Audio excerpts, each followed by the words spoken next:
Latvijas virslīgas čempionātā telpu futbolā savu uzvaras sēriju turpina turnīra līderi Rīga FC futbolisti, kas viesos uzvarēja Kuldīga Snickers. Jau pirmajās 5 minūtēs viesi guva 3 vārtus, nosakot spēles likteni. Ar brazīliešu Seržio un Talesa palīdzību Rīga guva vēl 2 vārtus, uz ko mainieki atbildēja ar to pašu, atpūtējot rezultāts 5-2 vieslabā. Otrā puslaika sākumā līderi guva vēl 3 vārtus. 2 trāpīgi sitieni padevās Danīlim Fogelim. Turpinājumā jau Rīga ļāva spēlēt tiem futbolistiem, kas biežāk atrodas uz rezervistu soliņa, bet tas neko nemainīja. Rīdznieki vēl 2 reizes sarūknēja Nikers Vārtsargu un guva pārliecinošu uzvaru ar 10-3.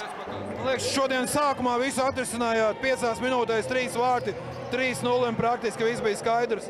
Jā, izskatījās tā, pēc tam drusciņi mēs atslābām un tāpēc arī ielaidām divus vārtus. Ja, bet pēc tam atkal sākam spēlēt un jau beigās dabām pozitīvu rezultātu. Pēc uzvaras Rīga FC futbols nostiprinājās līderu godā un tagad varēs nedēļu gatavoties Eiropas kausa turnīra spēlēm.